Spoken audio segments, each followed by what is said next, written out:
Do y'all have the handout with you all? Y'all got the screens up there too. So yeah, we were asked to kind of give an update for the Ivanhoe water system and some other water projects in general. So if you have any questions, stop me, let me know. Otherwise, we'll run through it and have questions at the end.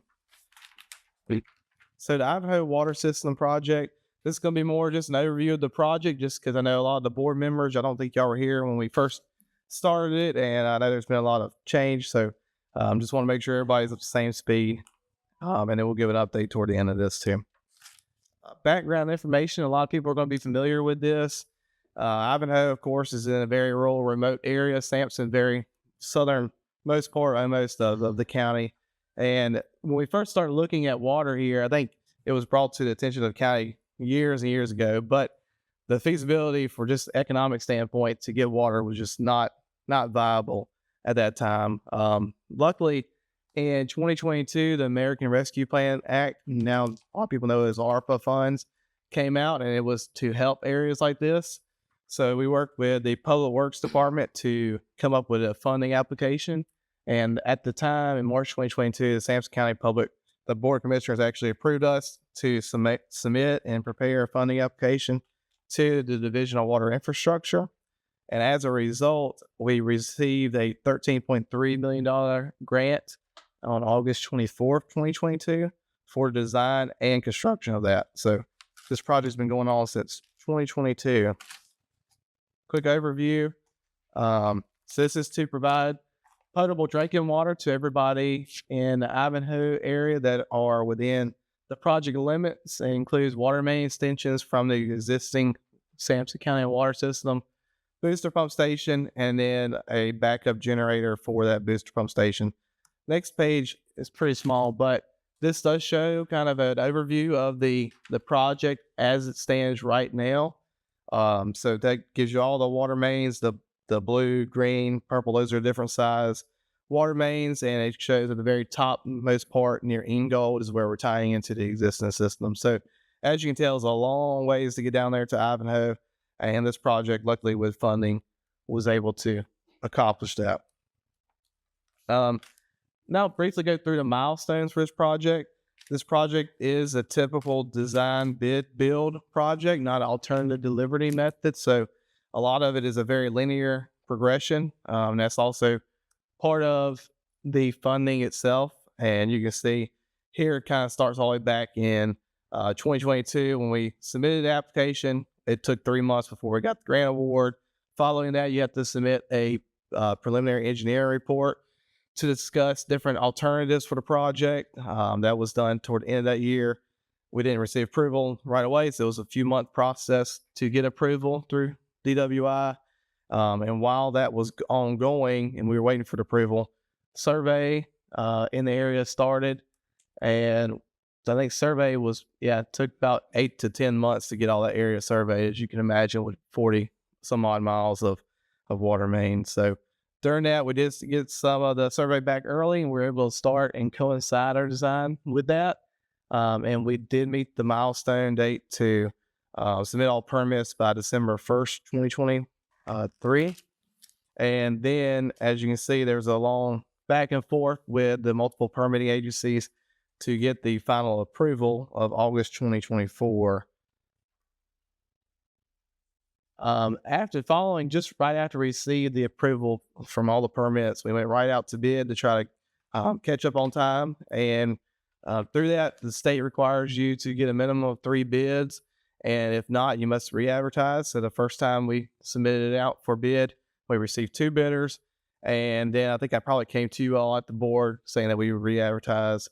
And then we did that, and we received 2 bids again, and we were able to open them on the 17th of 2020, I guess October 17, 2024. And I came in front of you with a resolution of tentative award to Herring Rivenbark was the contractor on this. And then following right after that, all the information with the award had to go back to DWI to review the contractor's application, make sure it was in their correct format. So the gold star denotes where we are right now. We received the authority to award on the 12th of February So following that, we actually last week had our pre-construction kickoff meeting with the contractor, and we set some dates for notice to proceed and some other items listed below. But we're right in that gold star area, and the biggest piece of this is construction must be complete by December 31st, 2026. Like a little bit got cut off, but that's where we're at. I guess if you have any other questions, or if any of the audience has additional questions as well, there are other resources, and I'll briefly go through those. Construction updates. So I will be coming back, me or Emma will be coming back to give monthly updates, or whenever we're asked to come up and give updates for the construction progress. We anticipate the first month or so will be mainly ordering materials, getting materials to the site, selecting lay down yards, those type of items. So you will see some stuff going on, but construction will likely be very limited for the first month. And then other resources to look for. We've done a lot of outreach for this project just because of the nature of it. And a lot of that can be found on the Sampson County website. Gene has done a wonderful job at keeping everything up to date on that website. It includes the project map that I showed earlier, videos. I think Mark and Mac Allen did some videos. Emma and myself did some videos. And then we've been doing these updates, and they're all listed in there too. So you should have the most up-to-date information on that website.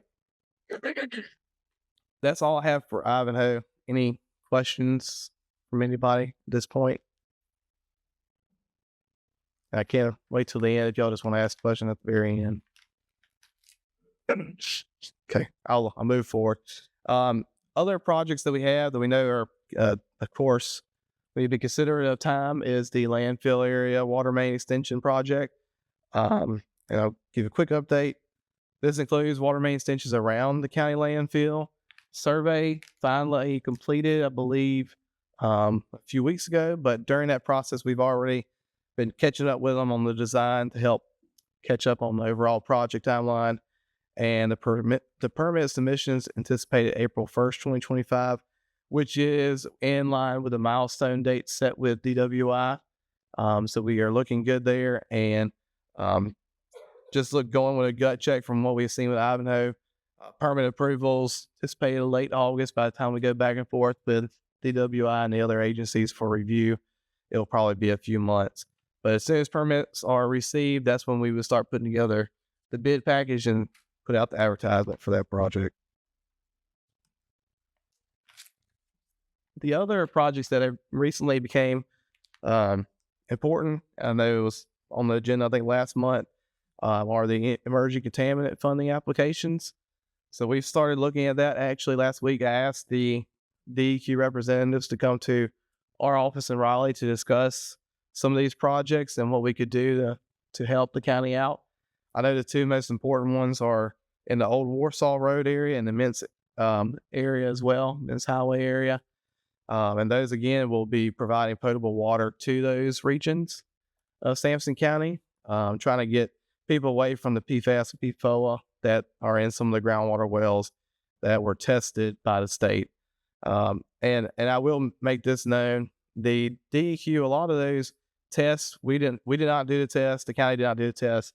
The state actually has came out and done a lot of testing around Sampson County, specifically due to the Chemours plant and some other issues out that way. But if there's residents and stuff that feel like they need to get their wells tested, DEQ will test those. But through that's where they identified these two projects where the higher levels of concentration of emerging contaminants in these two areas. So we're currently working on that. The funding cycle will start, I think, this week. The lady from DEQ mentioned applications will be open starting this week, and then they must be submitted April 30th. So you will all see me next month to come in front of you with some resolutions to pass to actually submit. And then the funding award will be announced for the spring 2025, which is what we're doing toward August, September. That's it. So any thoughts, questions, concerns?